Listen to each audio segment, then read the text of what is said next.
¿Qué tal? Buenas noches. Otro martes para pensar aquí en Civilitas TV. Si no has pensado en toda la semana, este es el momento, digamos, esta es la oportunidad. Con nosotros algunas ideas de fondo. Hoy muchos amigos aquí en el programa, así que un programa fantástico. ¿La palabra, Carmen? Joseba, como usted tiene un programa tan calzadito, me gustaría aprovechar y decir algo, porque no sé si por omisión o deliberado, pero me gustaría relacionar dos preocupaciones que no hay mucha gente que las esté relacionando, por lo menos que les esté relacionando en los medios. Dos preocupaciones que tienen alguna relación, que es la violencia intrafamiliar o doméstica y el consumo de alcohol y de drogas. Por supuesto que no para justificar ninguna acción ni ninguna persona, porque nada justifica esa violencia, pero analizarla porque tal vez podamos disminuir los riesgos, achicar las situaciones que favorecen las condiciones que favorecen esto. Si bien, como les decía, no podemos hablar de que sea una causa directa, en la mayoría de las situaciones de violencia está presente el consumo de sustancias, de alcohol y de sustancias, tanto por intoxicación o si no, también por abstinencia. En el caso del varón y la mujer, cuando consumen drogas y alcohol, quedan expuestos a mayores situaciones o mayores riesgos de severidad de esas situaciones de violencia y violencia sexual. En el caso específico de la mujer como violencia de género, es clarísimo que las mujeres que consumen tienen mayores riesgos y que las mujeres que tienen un consumo habitual aumenta ese riesgo. En el caso de los varones, también el consumo favorece ese ejercicio de la violencia de género. Y, por supuesto, también se da el caso que es más de la mitad de los varones agresores, por decirlo, que no consumen. Así que no es que se explique la totalidad de los casos. Pero si bien no podemos atribuir al alcohol al alcohol o al consumo de sustancias el papel de causante de la violencia, es factible que incremente el riesgo de ejercerla en forma más severa. Entonces, acá va mi pedido. Sería bueno que en Córdoba baje el consumo de alcohol. Para esto, que consuman menos alcohol los adolescentes, los jóvenes, los padres, los abuelos, de modo que podamos justamente minimizar los riesgos de estas situaciones, que va a ser una contribución a la pacificación también de Córdoba. Bueno, muy bien, para pensar, la verdad es que es un vínculo que valía la pena ponerlo sobre la mesa. Bueno, en el programa de hoy vamos a tener la presentación a la que asistimos Carmen y yo y el equipo de Civilitas de Carlos Keman, del doctor Carlos Keman, un libro fantástico, de una gran profundidad, una gran extensión. Es El escándalo de la pobreza y el desafío del desarrollo. Se presentó la semana pasada allí en el auditorio de la Bolsa de Comercio con dos personas que saben mucho, muy distinguidas, que le dieron un excelente marco, como es la doctora Pilnik y Ramón Frediani. Ramón Frediani también. Además, dos amigos de Civilitas. Fue fantástico el marco, la presentación y después las palabras finales del doctor. Le pedimos a Pilnik y a Keman que vinieran y vamos a estar charlando con ellos. Pero primero, un pequeño marco para que pensemos en lo que luego nos van a decir los expositores. En Civilitas hablamos mucho del bien común, de la necesidad de trabajar por el bien común. Pero a veces es una palabra tan comúnmente usada que es como que ha perdido el marco. Déjenos por un minuto que le demos nuevamente el marco de qué es el bien común, al menos para nosotros, para los de Civilitas, y en general yo diría para la doctrina social de la Iglesia, para el pensamiento demócrata cristiano, para decirlo de alguna manera así.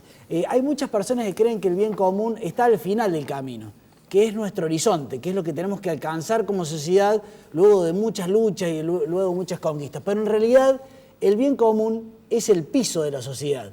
Si no hay bien común, no hay utopías posibles, no hay realizaciones personales porque no está ese marco, ese piso de bien común que es lo que nos da justamente la plataforma común para que luego cada uno desde su faceta privada pueda crecer. El bien común hace al conjunto de condiciones políticas, sociales y económicas para que luego vos y yo nos podamos realizar en libertad. Y aquí hay como dos grandes doctrinas. Por un lado estaría el liberalismo que dice, para. Nada de bien común, un conjunto de derechos y obligaciones establecidos por una constitución en la que todos nos ponemos de acuerdo y todo el resto al ámbito de la libertad. Si vos me querés decir algo más, además de lo estrictamente jurídico de derechos y obligaciones, vení y decímelo por las buenas porque todo el resto está en el ámbito de la libertad, digamos. En el otro extremo están los totalitarios, los comunistas, cierto pensamiento muy de izquierda y muy de derecha que dice no. El bien común es toda obligación, una gruesa capa de obligaciones, no solamente de derechos, sino también aspectos morales, culturales, respeto a la nación, respeto a la bandera, respeto, meten capas, y después lo que quede sí lo dejamos al ámbito de la libertad. En el medio estamos nosotros, seguramente estás vos también. El pensamiento, como digo, demócrata cristiano, de la doctrina social de la Iglesia, ¿qué dice? Dice, hay ámbitos de libertad, hay ámbitos de obligación, y en el medio hay ámbitos de posibilidad que le llamamos nosotros. Hay zonas grises en donde hay que ver, por ejemplo, el principio de subsidiariedad, con el que vamos a hablar con el doctor Kessman seguramente. El principio de subsidiariedad dice que no haga el Estado lo que pueden hacer los particulares y que no hagan los superiores lo que pueden hacer los inferiores. Hay como reglas más de casuística, para decirlo de alguna manera. En este caso vale la pena dejarlos libres. En este caso vale la pena marcar una faceta cultural a través de la educación. En este caso vale la pena obligarlos. El bien común, en la base, se construye, pero se teje, para decirlo de alguna manera. Se teje y en un momento se dice, perfecto, esta es la base del bien común, de aquí en más podemos dejar a las personas libres. Para todos aquellos que les interese este tema, dentro de la página de Civilitas hay un curso de formación política que justamente aborda esta temática en 32 capítulos para aquellos que lo quieran seguir y es totalmente gratuito. Si les parece, entonces, vamos al próximo video. Vamos al primer video que, bueno, nos hemos dado el lujo de poner una pincelada que casi que parece divertida porque es una publicidad de las cremas Natura. Le hemos recortado un poquito, pero se atreve a pensar en la unidad latinoamericana desde el llano, desde el ciudadano. Nos va a dar pie luego a la entrevista con el doctor Kessman y la doctora Pilnik. A ver.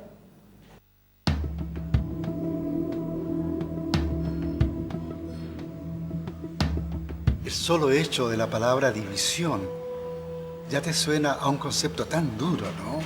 Si tú a la división le agregas el componente político, le das una marca de frontera muy dura, en el cual te recuerdan para siempre de que tú eres un ciudadano de este país y no del otro.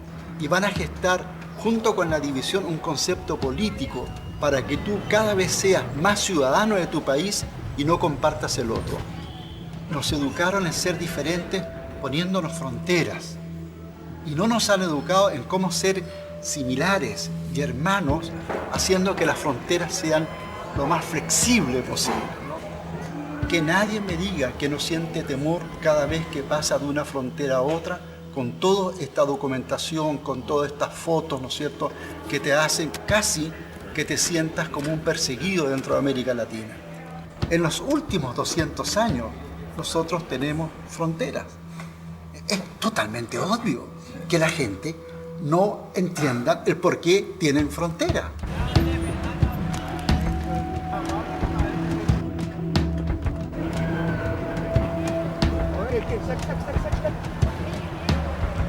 Y en tan corto tiempo nos han puesto fronteras tan duras que la gente en realidad se ríe un poco de todo esto, ¿no?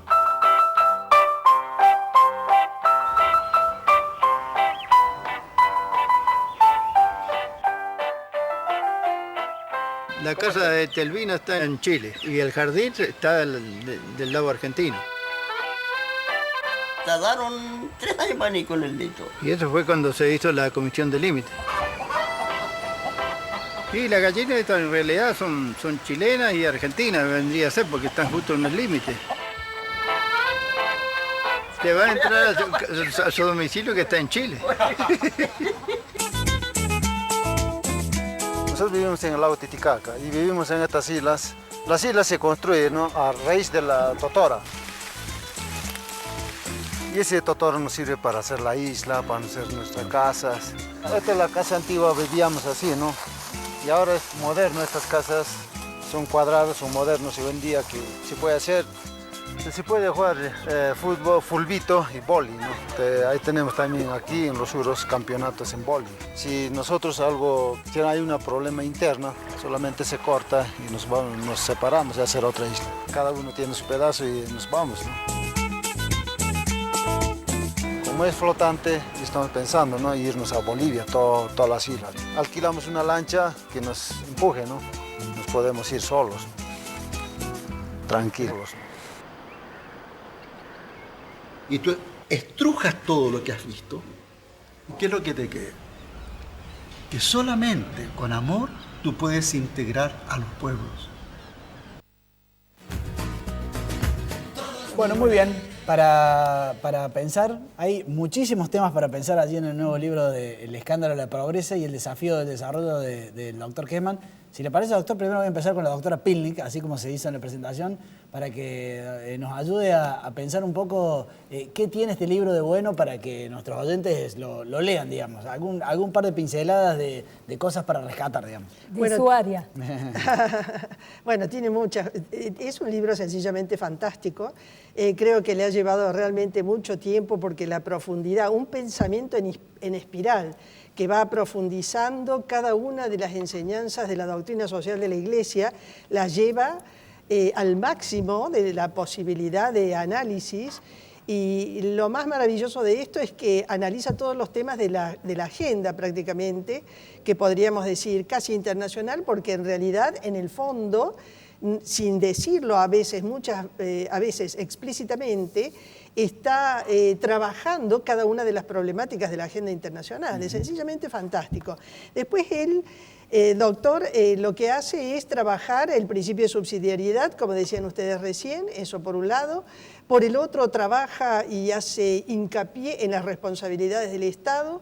Y después hay otra cosa que es digamos, interesantísima, que en realidad él, que ha sostenido siempre el tema del regionalismo abierto, nos está enseñando cómo podemos nosotros integrarnos como países, porque, a ver, en geopolítica hay un principio que dice que la suma de débiles no hace un poderoso. Sin embargo, yo diría que la propuesta en el fondo que nos deja ver el doctor Kessmann es que sumando los esfuerzos podemos generar presencia y a través de esa presencia, lógicamente, generar, digamos, un efecto positivo desde el punto de vista internacional. Pero yo creo que tiene una riqueza que va más allá de todo eso, que es la posibilidad de profundizar la identidad occidental.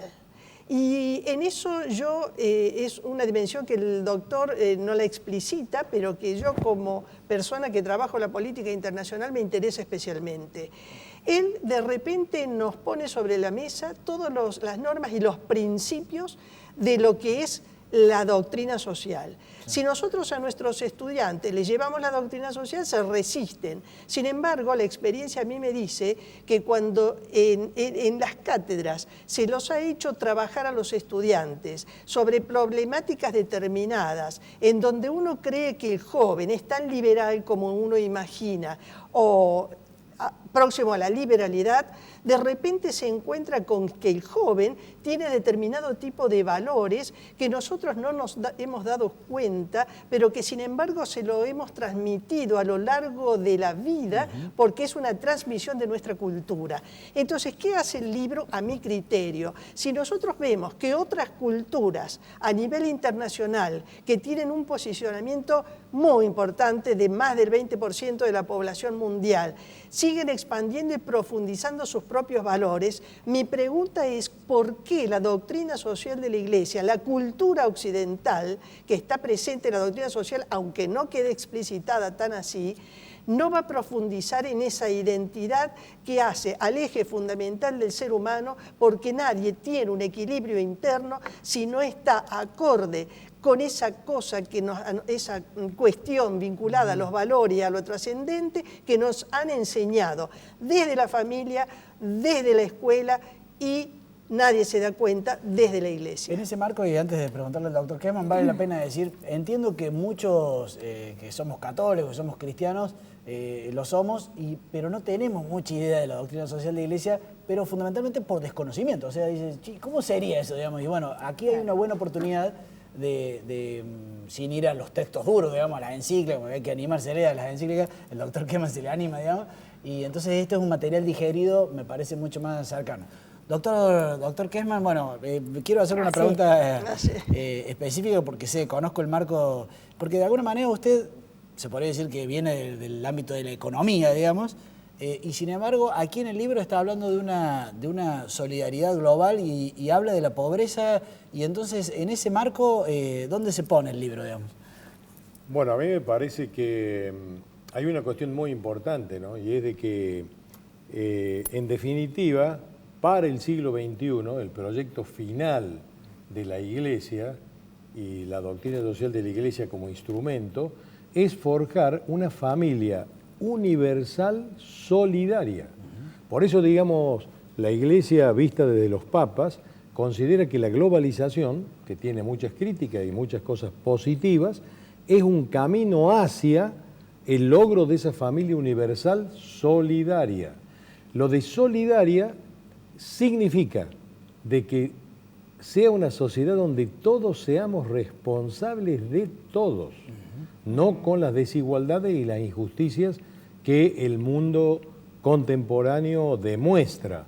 Y eso parte de una cuestión muy dura, que es la consagración, yo diría bastante reciente, pero preexistente de hace mucho tiempo, del principio del destino universal de los bienes de la tierra, de lo cual, siendo la creación hecha por Dios, según creemos desde la filosofía social católica, nace el derecho al uso común de los bienes de la tierra. Entonces, el capitalismo moderno, la tecnología, la independencia de la técnica, sin marcos morales, nos están llevando a una sociedad opulenta, consumista, hedonista, pero muy injusta, donde queda mucha ciudadanía fuera y una gran desigualdad, donde América Latina, donde está nuestro país, tiene el privilegio, entre comillas, de ser el subcontinente más desigual del mundo. Entonces, yo diría que ese es el gran desafío que el libro tiene como médula que lo traspasa, y por eso se proponen: sin valores no hay futuro. Y las instituciones que la tecnocracia ha generado no bastan. Eso lo demuestra la crisis 2008-2009 de las hipotecas de Estados Unidos, que impacta a todo el mundo en la parte financiera y de la economía real, y que aún no está resuelta definitivamente. Claro, porque allí usted en el libro, como explicaba Freyán en la presentación, habla de dos condicionantes a un verdadero desarrollo sustentable, que es justamente cierto marco de principios éticos, digamos, para el funcionamiento de la economía y de la política, y también el tema medioambiental o de la sustentabilidad, digamos, como un marco, como dos grandes condicionantes para que no se desvíe, digamos, el desarrollo. Sí, claro, son dos grandes condicionantes que llaman la atención sobre algo más importante, y es lo que se llama el diálogo entre la fe y la técnica.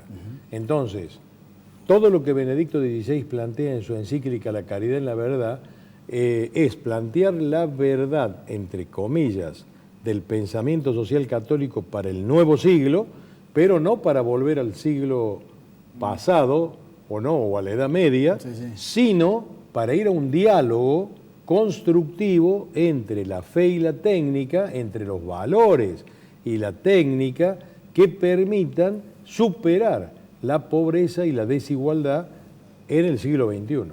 Me parece que por las dudas vale la pena que usted haga alguna mención sobre la propiedad privada, porque a veces cuando hablamos del destino común de los bienes, la gente se asusta. Y la propiedad privada también está entendida como ese espacio de realización de la persona. Sí, bueno, yo creo que en la segunda parte del libro se pone las consecuencias del enfoque valorativo en los grandes campos económicos sociales. Y con respecto a su pregunta, la respuesta está en el capítulo sobre la empresa.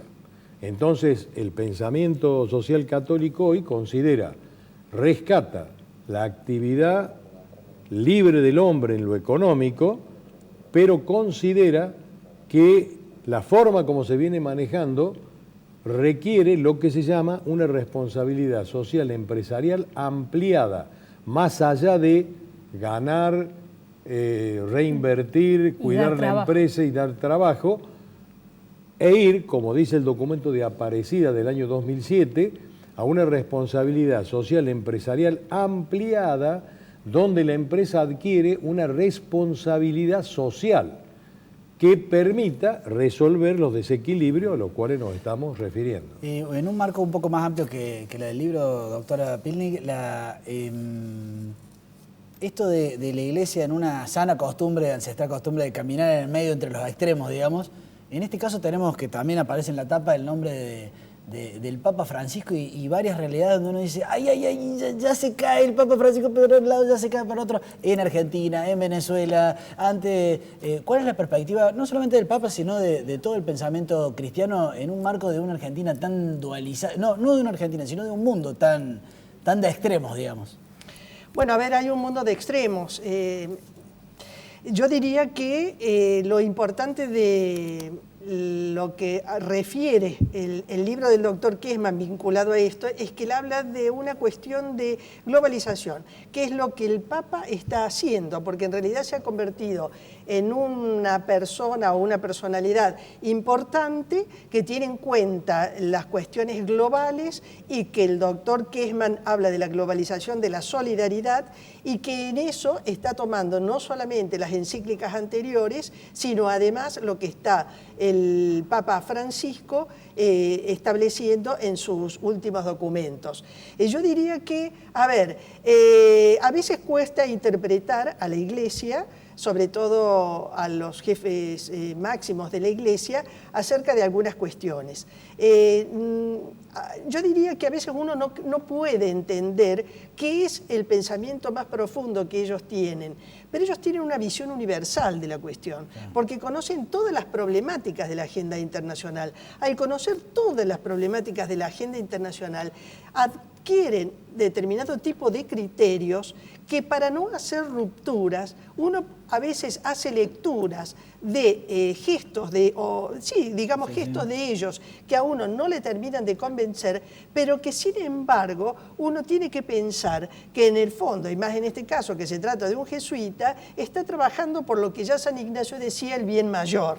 Entonces, cuando uno cree que él, a lo mejor con sus gestos, está haciendo algo que a nosotros no nos termina de convencer, es que está haciendo algo que tiene que ver con ese bien común al cual hace referencia y trabaja el doctor Kessmann en su libro, que es mirar la totalidad del conjunto, tratar de ordenar un poquito las cosas, aunque a veces a nosotros pudiese no gustarnos o pudiésemos no aceptarlos. Muy bien, tenemos la última pregunta. Veamos después si quieren el video para que lo prepare el equipo de producción. La última pregunta, doctor, porque el libro es fantástico. Imagínense, le podríamos hacer 100 preguntas. Lo pueden conseguir en el Ateneo, en Jenny y en varios lugares. Me quedó una frase el día que usted lo presentó, que ahora si quiere la planteemos, que es, usted dijo, bueno, acá de toda esta madeja de pensamiento, rescato esta frase de Benedicto XVI que marca un poco como una especie de sorpresa para el mundo moderno, que es como un vínculo entre la esperanza y la razón, digamos. ¿Cómo es eso? Bueno, la cuestión es de que la crisis 2008-2009 a nivel mundial, crisis financiera primero y general después, da lugar justamente a observar hacia dónde nos llevó la tecnocracia, digamos, o sea, el gobierno de la técnica sin límites éticos y morales. Entonces, sobre todo, la sociedad mundial volátil, cambiante, la economía financiera, sin futuro. Sí, muy dominada por la economía financiera, que se autonomiza respecto a la economía real y a los fines de la sociedad global.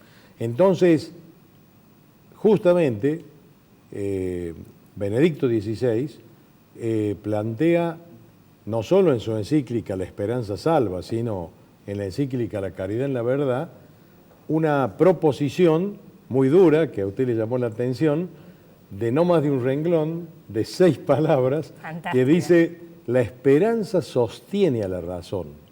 Y eso en el mundo secularizado, de los técnicos, los profesionales, etcétera, llama la atención sobre que la esperanza cristiana estabiliza la visión del mundo hacia un objetivo universal, de largo plazo, muy largo, pero esperanzador, que la técnica y el dominio de la naturaleza sin límites que demostró la crisis 2008-2009, no la tiene y es muy volátil y va a un mundo muy inseguro para el hombre.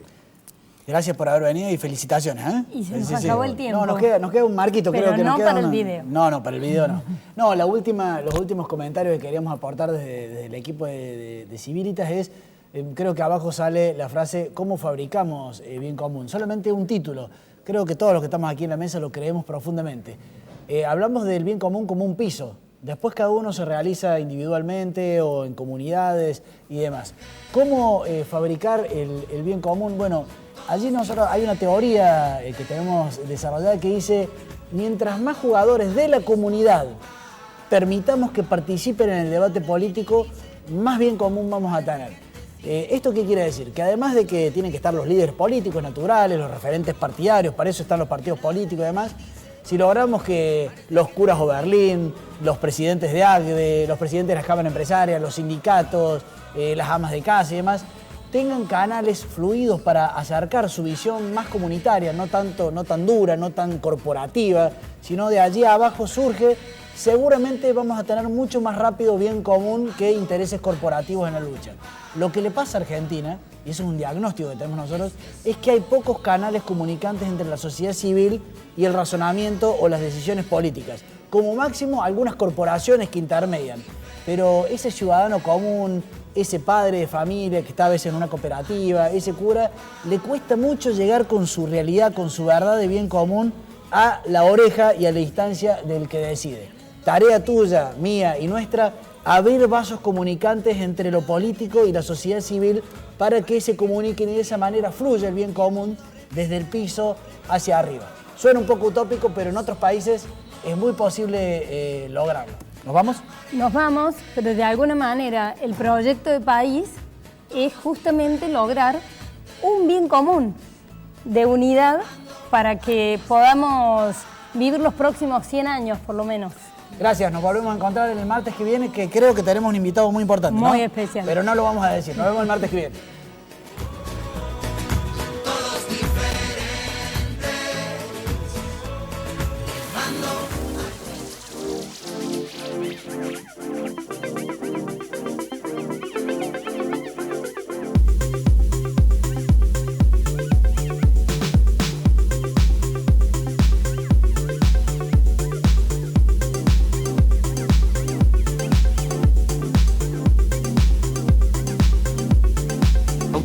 Los autos evolucionan, el lugar donde encontrarlos también.